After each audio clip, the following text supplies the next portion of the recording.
Hello everyone, welcome back. I got in a new belt today from Core Essentials. This is the leather one. I've been using the tactical one for almost a month now. I've done prior videos on this, and I'll post some links below in the description so you guys can check it out if you haven't seen those. So having been using the tactical one for almost a month now, it's a great belt, okay? It's a great belt. It's certainly excellent for doing the things that you expect a tactical belt to be able to do, which is basically carry your gun, be able to, get in and out of your holster without, much fuss, without the holster flopping around and stuff. But the one of the things I appreciate the most out of this belt that I wasn't even expecting was the quick release, quick tighten system that it has. Because usually, like if I'm walking around, I want my belt nice and tight, right? So my holster doesn't move around. But when I go to sit down, right, I like to loosen it up a little bit, right? Because it's a lot more comfortable for me.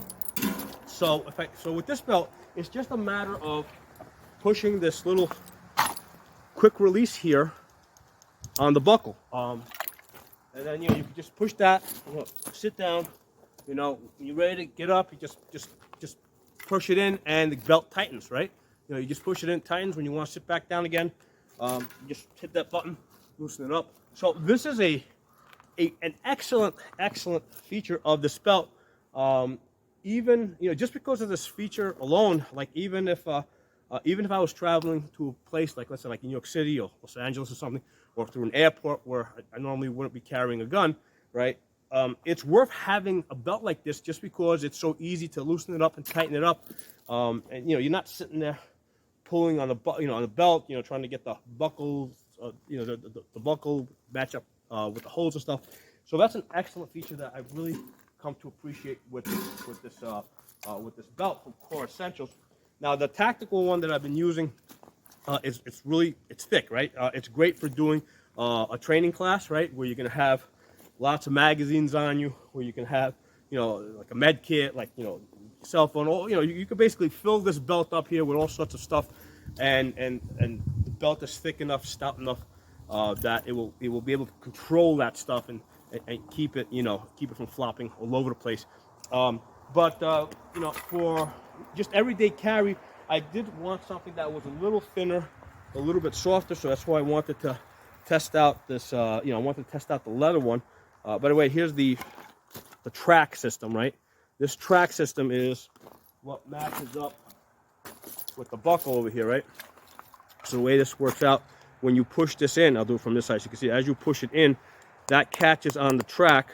Then, so you just push in, tightens up, and then to loosen it up, you just push that button right there, push it in, and basically that, you can loosen this up really easy. So this is an excellent system, okay, and it's kind of like almost like a one size fits all, because they give it to you like really long, right? And then they give you, if you look on the inside here, there's notches. So depending on what your size is, right? So let's say I normally wear size 38 pants. So they tell you whatever your pant size is, you add 6 inches, and that's where you cut it. Now from the prior time that I cut this belt, so I went 38, plus 6 inches. That came out to 44. It was still way too long for me, right? So I cut it down. Now one of the things is, like I went by pant size, which is usually bigger than your actual waist if you put like a tape measure around it. So what I did is I started off at 36, added 6 inches from there. It was still a little bit too long.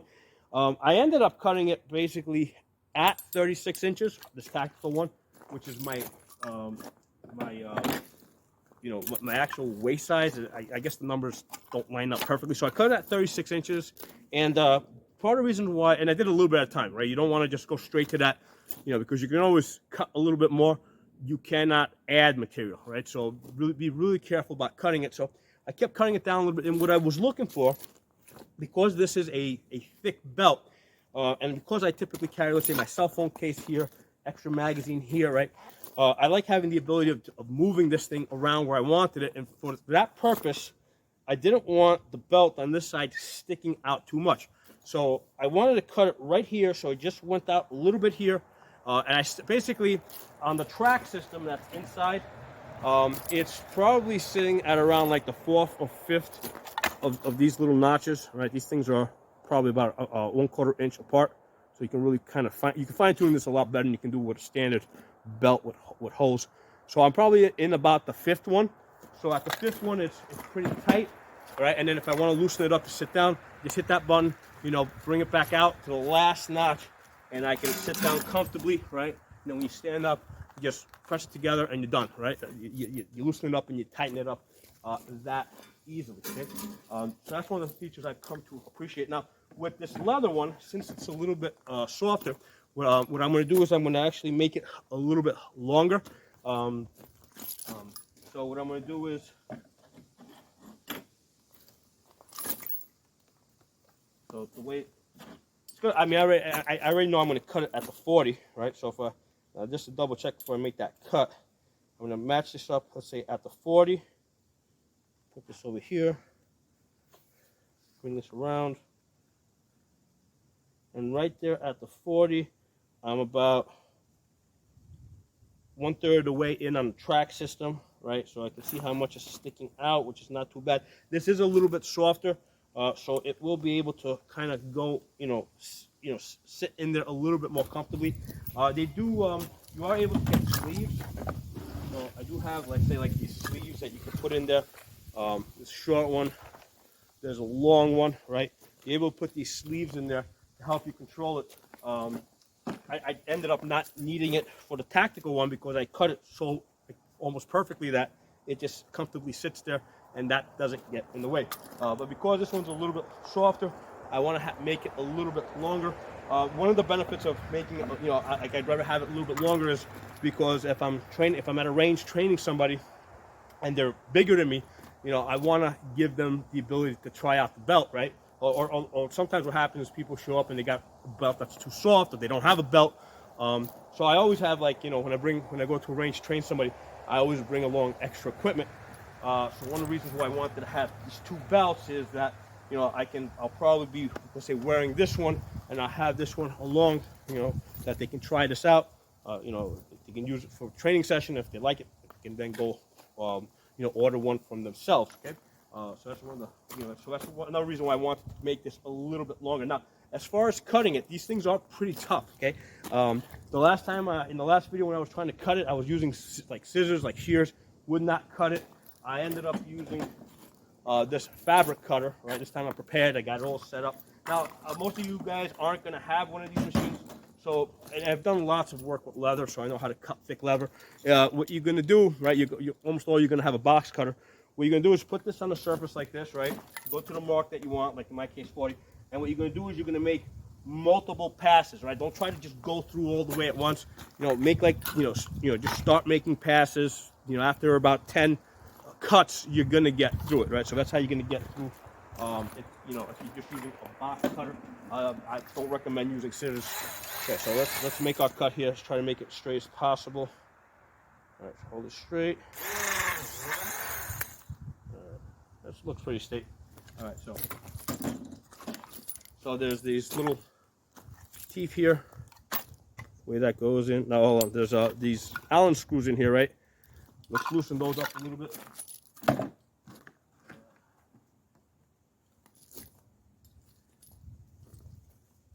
Loose.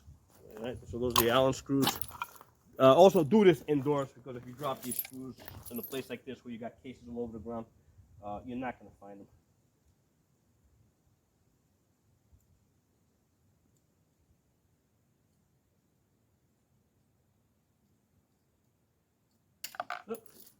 And there it goes. All right, I found it. Look at that. It went inside one of these cases. Let's put that there. I'm not even going to try putting these in now. I'm going to put these in later on, because those aren't a necessity. It's good to have them. I mean, I did bring some Loctite later on when I put those screws back in. I am going to use that thread locker. Okay, but this alone, for most cases, is just going to hold it in place. So you just push that in. I made a nice cut. That little fabric cutter. Just push that in. All right, and then what you do is Once it's all the way in, you just push it down, and those teeth just bite, hold it in place. That should do it. By the way, also you probably also want to get one of these little hanger things. These are really convenient. You can hang this in your closet as you get multiple belts. That's pretty convenient. So let's do this. Let's take my belt off. I mentioned this in the last video. When I go home at night, right, gun's in the holster. You know, I don't remove the gun from the holster. The holster is the safety mechanism. I always make a point of reminding people of this. What I do is I take the gun with it inside its holster, put the whole gun like this in the safe. Okay, so the holster is the safety mechanism for the gun. It protects the trigger guard. This is how it goes into the safe. Next morning, I take this, I put it on my belt the way you see it, like this. I don't sit there unloading the gun, get the magazines out. That only increases the chance for error. Okay.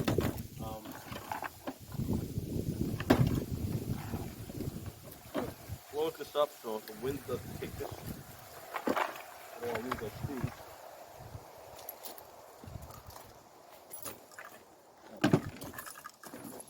Still want to lose all these things. It's a windy day today. Okay, good. Pull that all up.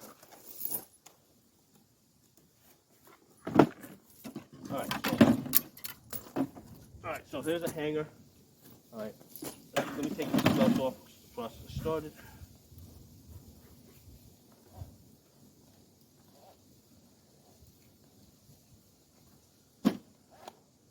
Okay, so got all that off. So just gonna hold these two belts up here so you can see the. Yeah, so the tactical one obviously is a lot thicker versus the leather one, which you can see how it is a lot softer, right? Tactical one is a lot stiffer. All right, just get behind the camera, make sure you guys can see this right. All right, so you can see, we hold it there so you guys can see the thickness. All right. So the tactical belt is great for tactical training, right? Especially if you're going to take a class. You know, for everyday carry, I think the leather one is going to be probably a little bit more comfortable. This is probably, you know, if you sit down, let's say, I work out with my belt. I mean, the way you see me is the way I pretty much work out. I did a prior video where I was actually doing my squats with this belt. Works great for squats. When you go to do your sit-ups, because that belt's a little bit thicker, it kind of you will feel the belt a little bit. So in certain instances, having the thick belt, you know, might be a little bit, of an issue, but not that much of an issue. But now I got the leather one. Let's try this out. So obviously, this is a lot softer. It's going in a lot easier.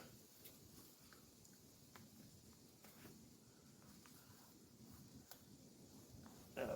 So take this up. Nice. Okay. So this thing still goes way out here. I'm going to probably end up cutting this a little bit more. But I don't think I want it sticking out that much. However, hold on. Let me put the gun back on there. Remember, you got to also test this out with the gun that you're going to be carrying. And especially if you're carrying inside the waistband, you know, obviously that's going to add like almost another 2 inches. So yeah, later on I might just shorten this up a little bit, but you know, there's no need to rush into that. Okay, so.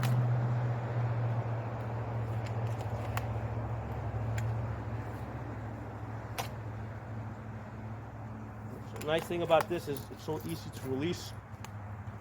You want to take the belt off, like let's say you're going to go use the bathroom, right? You don't want to drop your pants with the gun just sitting there on your belt, flopping on the ground. What I'll do is I'll take this off, shove this in my pants, right? And then you can use the restroom with the gun inside this holster, inside your pocket.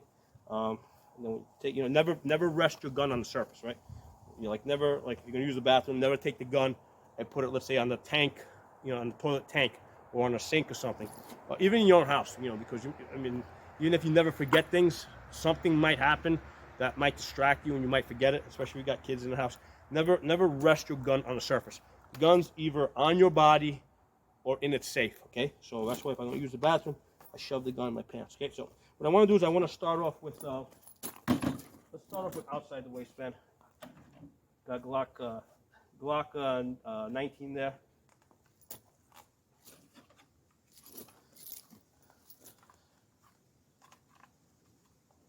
So this is a paddle holster. I'm going to test this out, see how this works.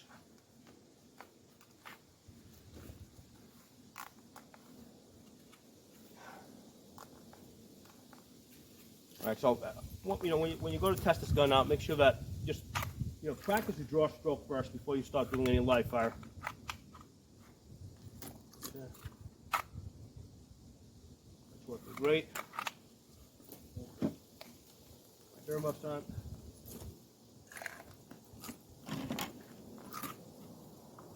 So, while we're telling you, let's talk about the proper way to draw a gun out of your holster, right?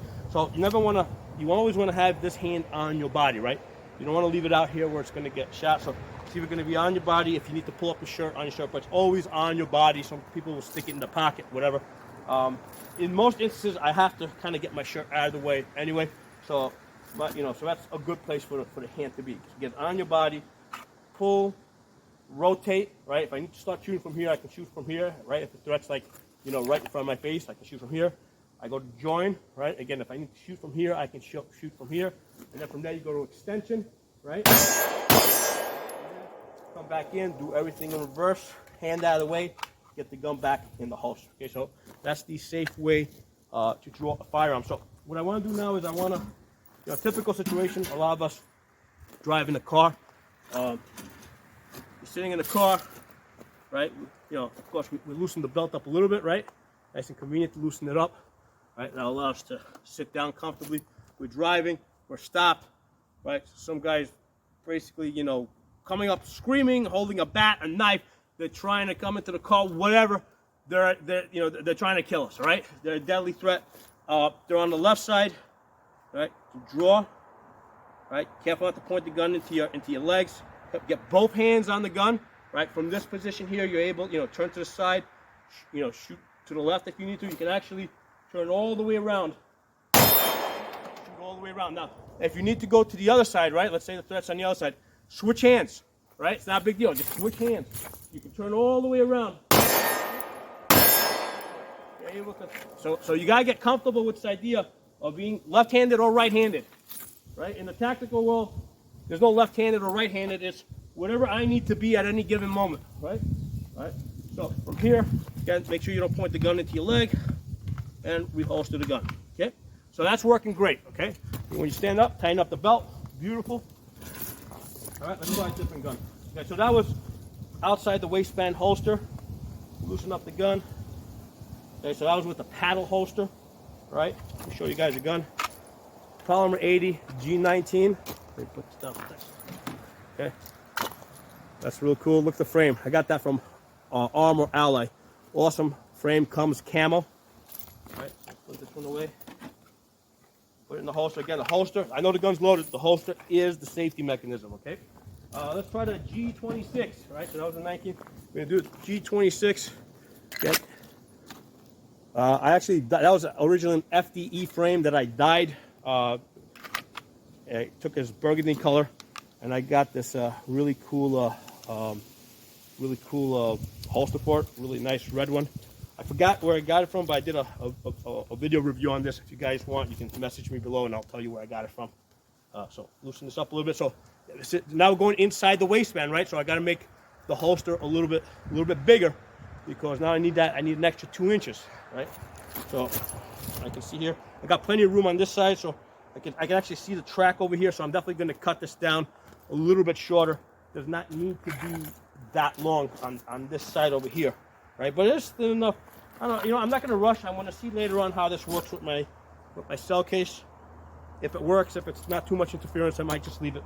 We'll see. That's one of those things you're just going to figure out, you know. So let's practice here. No. Great. All right, excellent. So, you know, we can do a, you know, turn, identify, right? You always want to identify the threat, right? Turn. Reholster. All right, so that works great.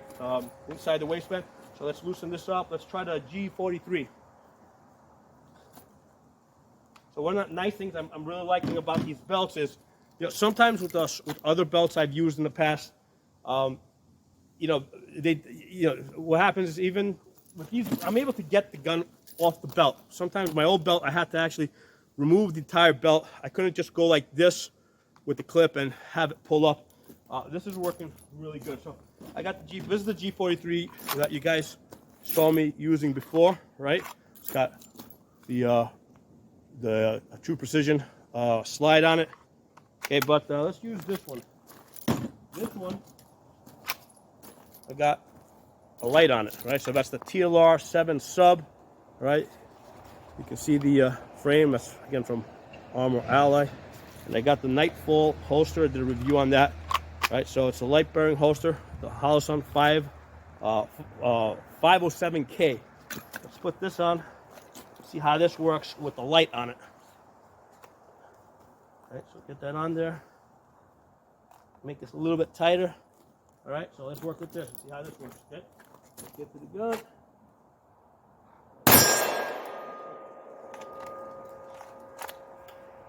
All right, get that again.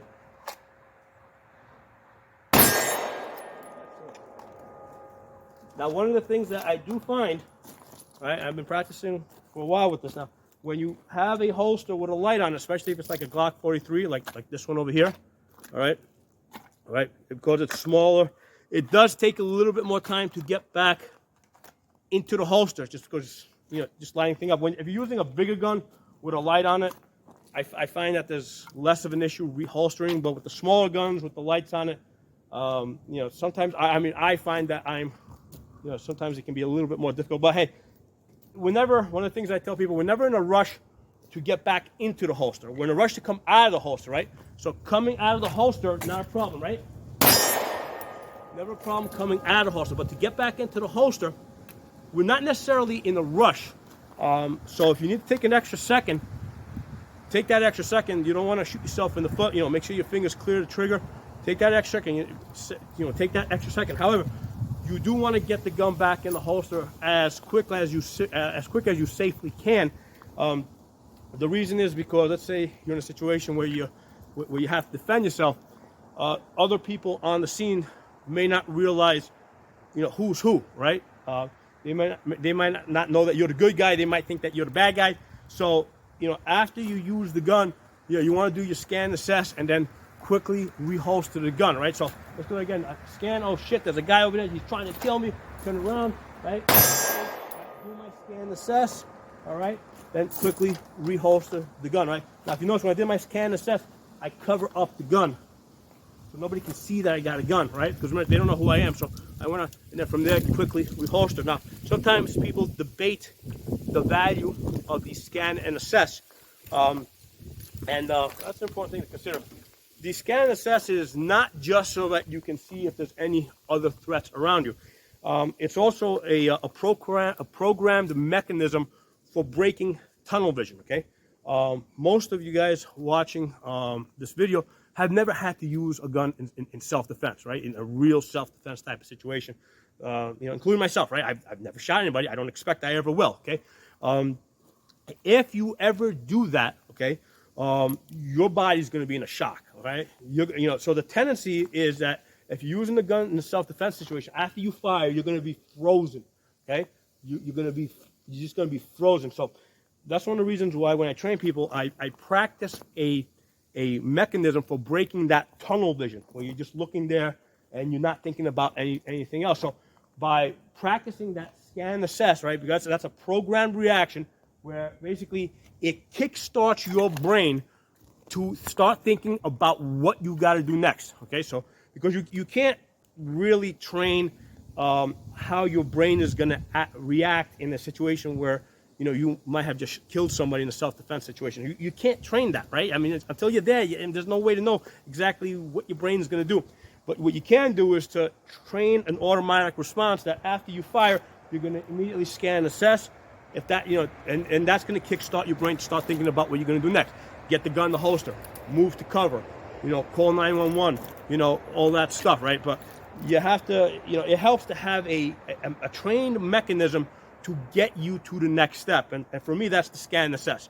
You know, that gets you thinking about what I got to do next. So, all right, so I'm going back to this holster, which is kind of the point of this video, right?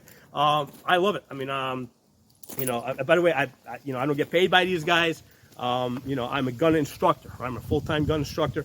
I train lots of people. I pretty much do this every day. And, I mean, I like this product, right? It's a good product.